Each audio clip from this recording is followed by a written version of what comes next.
अक्सर हम यही सुनते हैं कि सपनों को पूरा करने के लिए कड़ी मेहनत की जरूरत होती है, लेकिन अगर यही सपना हमें गलत रास्ते पर ले जाए तो अंजाम भी बुरा होता है। आज हम आपको एक ऐसी ही दिल दहला देने वाली सच्ची घटना के बारे में बताने जा रहे हैं, जिसे अंजाम दिया था एक ऐसे मास्टरमाइंड शख्स ने जिसका सपना था रातों रात अमीर हो जाने का। तारीख 19 जून 2011, इंदौर शहर का पॉश इलाका श्रीनगर, जहां पर एक ही परिवार में रहने वाली 3 महिलाओं की हत्या बड़ी ही बेरहमी से कर दी गई थी। ये एक ऐसी घटना थी जिसे rarest of the rare case का नाम दिया गया था। इसके साथ ही ये देश का एक ऐसा केस बना जिसमें पहली बार किसी महिला को धारा 302 के तहत दोषी ठहराया गया और उसे फांसी की सजा सुनाई गई। साथ ही इस केस में एक के बाद एक ऐसे कई खुलासे हुए जिन पर यकीन कर पाना थोड़ा मुश्किल है। आखिर कौन था वो जिसने अमीर बनने के सपने को पूरा करने के लिए एक ही परिवार की पूरी पीढ़ी को खत्म कर दिया? आखिर क्या है इस ट्रिपल मर्डर केस की पूरी कहानी और क्या कुछ हुआ है अभी तक इस पूरे केस में, ये जानेंगे हम आज की इस वीडियो में। लेकिन आगे बढ़ने से पहले अगर आप हमारे चैनल पर नए हैं और आपने अभी तक हमारे चैनल को सब्सक्राइब नहीं किया है तो जल्दी से कर लें, ताकि हमारे चैनल पर आने वाली जानकारी आप तक समय पर पहुंच सके। ये कहानी है इंदौर शहर में रहने आई 42 साल की मेघा देशपांडे की, जो एक वर्किंग वुमेन थी और वो एक MLM यानी मल्टी लेवल मार्केटिंग में काम करती थी। आपने MLM बिजनेस के बारे में तो सुना ही होगा, जिसमें बहुत सारी कंपनीज मेंबर बनाती हैं और कोई मेंबर जितने लोग जोड़ता है उतनी कमाई होती जाती है। तो हो सकता है कि मेघा ने भी इस बिजनेस के जरिए काफी पैसे कमाए होंगे। मेघा इंदौर के इस घर में अपनी 21 साल की बेटी अश्लेषा और अपनी 70 साल की मां रोहिणी के साथ रहती थी। मेघा के पति बैंक में एक मैनेजर थे और वो दूसरे शहर में रहते थे। मेघा देशपांडे का परिवार उज्जैन से कुछ ही समय पहले इस शहर में आया था और वो हंसी खुशी यहाँ रह रहे थे। इसके साथ ही मेघा को कीमती ज्वेलरी पहनने का भी बहुत शौक था, इसलिए वो अक्सर जब भी बाहर जाती थी तो वो अपने गहनों को पहनकर ही निकलती थी। एक दिन मेघा अपने इन्हीं कीमती गहनों को पहनकर एक शॉपिंग मॉल में गई। यहाँ लोगों की बहुत भीड़ थी, हर कोई मॉल में शॉपिंग करने और घूमने आया था।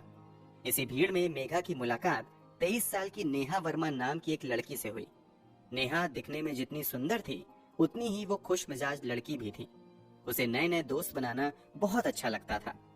इधर नेहा का रोहित नाम का एक बॉयफ्रेंड भी था जिसकी उम्र 24 साल थी। दोनों एक दूसरे से बहुत प्यार करते थे और एक दूसरे से ही शादी करना चाहते थे, लेकिन दोनों की आर्थिक स्थिति ठीक नहीं थी। नेहा के पिता एक वैन चालक थे, इसलिए घर में पैसे का अभाव रहता था।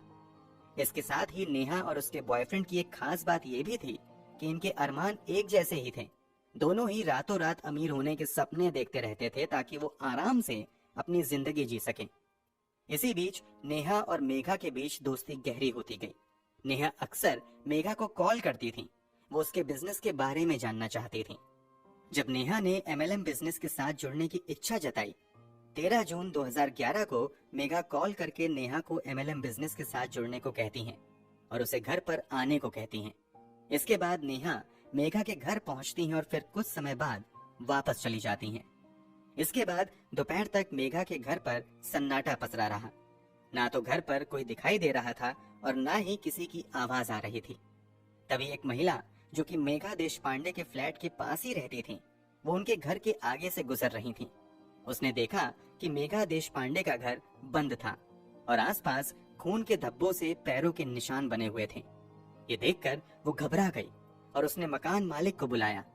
मकान मालिक भी तुरंत वहां पहुंच गया। इसके बाद उन्होंने मेघा देशपांडे को आवाज लगाई। काफी देर तक आवाज लगाने के बाद ना तो घर के अंदर से कोई बाहर निकला और ना ही किसी ने जवाब दिया। इसके बाद मकान मालिक ने घर की खिड़की से अंदर झांकने की कोशिश की। अंदर झांकते ही उनकी जोर से चीख निकली, क्योंकि घर के अंदर का नजारा बहुत ही खौफनाक और भयावह था। उन्होंने देखा कि घर के अंदर एक नहीं, दो नहीं, बल्कि 3 लाशें पड़ी हुई हैं। ये लाश किसी और की नहीं बल्कि मेघा, उसकी बेटी अश्लेषा और मेघा की मां रोहिणी की थी। ये देखते ही मकान मालिक ने तुरंत पुलिस को फोन करके इसकी जानकारी दी। खबर मिलते ही पुलिस वहां मौके पर पहुंच गई। धीरे धीरे जब लोगों को इस घटना की खबर मिली तो उनके घर के बाहर भीड़ जमा होनी शुरू हो गई। इसी बीच पुलिस जब घर के अंदर गई तो उनका भी दिल पसीज गया, क्योंकि एक ही परिवार की 3 महिलाओं की हत्या की गई थी, जिसमें माँ, बेटी और नानी शामिल थीं। वहीं इस केस में सबसे बड़ा क्लू पुलिस के हाथ लगा। दरअसल पुलिस को हत्या वाली जगह से 2 बुलेट शेल मिली। इसके बाद पुलिस ने जांच पड़ताल करनी शुरू की, जिसके बाद उन्हें पता लगा कि मेघा देशपांडे की हत्या उनके सर पर गोली लगने से हुई है, लेकिन मेघा के सर पर एक ही गोली लगी थी। दूसरी गोली किस पर चलाई गई थी, ये देखने के लिए पुलिस ने तीनों लाशों को पोस्टमार्टम के लिए भेजा। और जब पोस्टमार्टम की रिपोर्ट आई तो ये पता चला कि मेघा देशपांडे की बेटी और मां की हत्या शरीर पर चाकुओं को गोद कर तो हुई है, लेकिन चाकू से 1 या 2 बार वार नहीं किया गया था, बल्कि कई बार चाकू गोद गोद कर बेरहमी से उनकी हत्या की गई थी। अब पुलिस के सामने ये सवाल खड़ा हुआ था कि आखिर दूसरी गोली किस पर चली थी। जब देशपांडे परिवार की हत्या की खबर लोगों तक पहुंची तो उनके भी रोंगटे खड़े हो गए और वे जल्द से जल्द केस को सुलझाने और आरोपियों को पकड़ने की मांग करने लगे। लोगों के बढ़ते दबाव के कारण पुलिस पर इस केस को जल्द से जल्द सुलझाने का दबाव बढ़ गया था। इसके बाद पुलिस भी हत्यारों को ढूंढने की कोशिश में जुट गई, लेकिन कहीं से भी कोई और क्लू पुलिस को नहीं मिल रहा था। जब पुलिस ने हत्या वाली जगह पर पड़े खून के धब्बों की जांच करवाई तो पता चला कि इन तीनों महिलाओं के खून के धब्बों के साथ साथ वहां पर एक और शख्स का खून भी गिरा हुआ था, जिसके बाद पुलिस को इस बात का यकीन तो हो गया था कि ये खून के धब्बे जरूर खूनी के ही हो सकते हैं। इसके लिए उन्होंने पास के ही अस्पताल में जांच शुरू कर दी कि हाल ही में किसी ने गोली लगने पर इलाज करवाया हो। एक तरफ पुलिस सबूत जुटाने में लगी थी, वहीं दूसरी ओर इस केस को लेकर पुलिस ने लूट और हत्या का मुकदमा दर्ज किया और अब और सख्ती से आरोपी की तलाश शुरू कर दी। पुलिस ने कॉल डिटेल्स निकलवानी शुरू की तो ये पता लगा कि एक नंबर से बार बार मेघा देशपांडे के पास कॉल्स आती थी और इनकी आपस में काफी देर तक फोन पर बातचीत भी होती थी। जब पुलिस ने इस नंबर की जांच की तो पता लगा ये नंबर किसी और का नहीं बल्कि नेहा का था। पुलिस को नेहा पर शक तो था, लेकिन अभी नेहा के खिलाफ उन्हें कोई भी पुख्ता सबूत नहीं मिला था। पुलिस के पास सबूत इकट्ठा करने और गुनहगार तक पहुंचने का बस एक ही रास्ता था, नेहा के बारे में पता लगाना, क्योंकि यही एक छोटा सा सबूत उन्हें मिला था जो देशपांडे परिवार के हत्यारों तक उन्हें पहुंचा सकता था। अब पुलिस ने नेहा के बारे में पता करना शुरू किया और उसकी लोकेशन को ट्रैक करने लगी। जब पुलिस को ये पता लगा कि नेहा एक एटीएम के पास है तो वो भी उसी लोकेशन पर पहुंचे जहां पर नेहा थी। इसके बाद जैसे ही नेहा एटीएम के अंदर गई तभी उन्होंने मौका पाकर उसे वहीं पकड़ लिया। पुलिस ने नेहा को हिरासत में लेने के बाद उससे पूछताछ की, लेकिन उसने कुछ नहीं बताया। इधर पुलिस ने एक ऐसे शख्स को पकड़ा जिसने हत्या वाले दिन एक झूठी एफआईआर दर्ज करवाई थी और वो शहर के एक हॉस्पिटल में अपना इलाज करवा रहा था। जब इस शख्स के बारे में छानबीन हुई तो पता चला कि ये कोई और नहीं बल्कि नेहा का प्रेमी राहुल था, जिसके पैर में गोली लगी हुई थी। पुलिस का शक तब यकीन में बदला जब उन्हें ये पता चला कि देशपांडे परिवार के घर पर जो खून मिला था वो राहुल का ही खून था। इसके बाद पुलिस ने सख्ती से पूछताछ करनी शुरू की और फिर दोनों ने अपने गुनाह कबूल किए। दोनों से पूछताछ करने के बाद एक के बाद एक कई राज खुलते गए। नेहा ने बताया कि उसकी मुलाकात मेघा से मॉल में हुई थी, क्योंकि मेघा दिखने में काफी अच्छे और अमीर घर की नजर आ रही थी, हाई प्रोफाइल दिखने वाली थी। मेघा ने हाथ और गले में सोने की कई कीमती जेवरात पहने हुए थे। नेहा ने जब मेघा के शरीर पर इतने सारे कीमती जेवर देखे तो वो हैरान हो गई थी। तभी नेहा के दिमाग में मेघा देशपांडे के करीब जाने और उससे दोस्ती करने का ख्याल आया और वो मेघा से बातचीत करने के लिए जानबूझकर उससे जा टकराई। मेघा के हाथ में सामान था जो कि टकराने के कारण नीचे गिर गया था। नेहा ने जल्दी से सॉरी आंटी कहा और फिर सामान उठाने में मेघा की मदद करने लगी। इसी बीच उसे अच्छा मौका मिला मेघा से बात करने का। धीरे धीरे नेहा ने मेघा के साथ बात बढ़ाई ताकि वो उसके करीब जा सके। इस दौरान उसने मेघा से खूब बातें की, यहाँ तक कि वो मेघा को छोड़ने उसकी कार तक भी गई। अब नेहा को ये तो पता लग गया था कि मेघा किसी अमीर परिवार से है।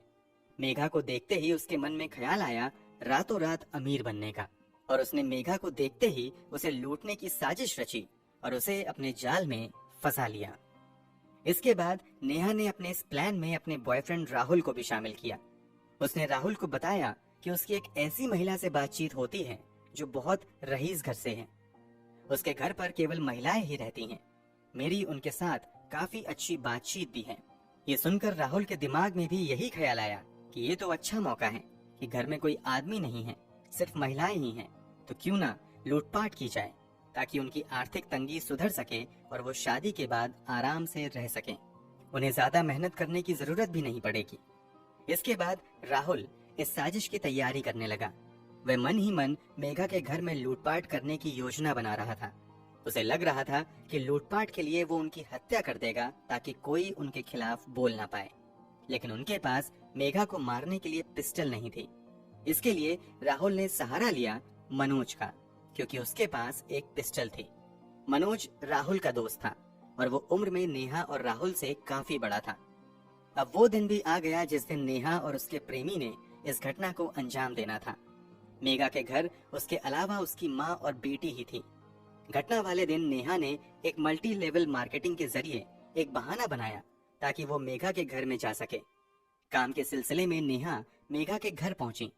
वो मेघा से लेकर कंपनी का फॉर्म भरने लगी, लेकिन उसे भरना कैसे है इसके लिए उसने मेघा से कहा कि पास में ही उसका एक दोस्त रहता है और वो उसे यहाँ बुलाकर इस फॉर्म को भरने में उसकी मदद लेना चाहती है।